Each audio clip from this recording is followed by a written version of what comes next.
Yes, yes. The alliance will not break because of Mr. Vaiko being denied a Rajya Sabha seat.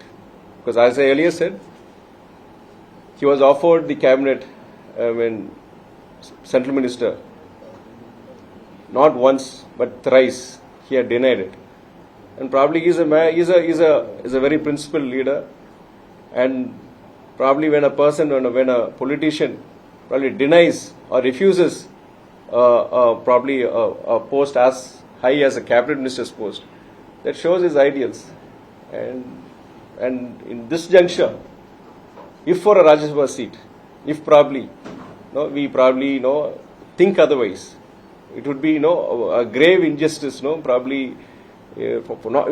even that's what I'm advising the cadres, and our leader has sacrificed a lot. I mean, he's been in public life for nearly 61 years.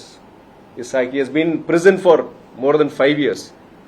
இன்னைக்கு தமிழக அரசியல்ல திராவிட இயக்க தலைவர்கள்ல, அதாவது லஞ்ச ஊழல் குற்றச்சாட்டுக்காண்டி கிடையாது, மக்கள் பிரச்சனைக்காண்டி அதிக வருடங்கள் சிறையில் இருந்த ஒரே தலைவர் நம் தலைவர் வைகோ. 5.5 வருஷம் இருந்திருக்கிறாரு, மக்களுக்காக இருந்திருக்கிறாரு.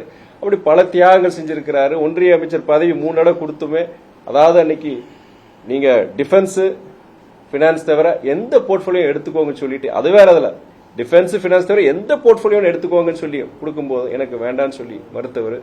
அப்படிப்பட்ட ஒரு தலைவர் பொறுத்தவரைக்கும் இதுக்காண்டி ஒரு ராஜ்யசபா சீட்டுக்காண்டி இது பண்றது அது மிகவும் நினைக்கிறதே மிகவும் தவறு. அது நாங்க அதனால அந்த நிலைப்பாடுல நாங்க மாற்றம் கிடையாது.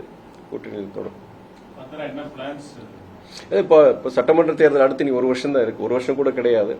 கட்டமைப்பு பொதுக்குழு ஜூன் 22 மறுமலர்ச்சி திராவிட முன்னேற்ற கழகத்துடைய பொதுக்குழு அறிவிக்கப்பட்டுள்ளது. அதற்குண்டான பணிகள் பொதுக்குழுவை பொறுத்தவரைக்கும் அடுத்த கட்ட பணிகள் சட்டமன்ற தேர்தலை நோக்கி இயக்கத்தை வலுப்படுத்துவதற்கு, சட்டமன்ற தேர்தலில் நம்முடைய இயக்கம் சிறப்பான முறையில் செயல்பட்டு அதற்குண்டான அங்கீகாரம் பெறுவதற்காக இப்போ கூட்டணி வச்சுக்கிட்டீங்கன்னா தலைவர் வைகோக்குன்னு ஒரு மரியாதை இருக்கு. பட் என்னதான் இருந்தாலும் கட்சிங்கிற நாங்க ஏதோ ஒரு கொடுக்கணும். நாங்க அதுக்குண்டான பங்களிப்பு கண்டிப்பா இருக்கணும்.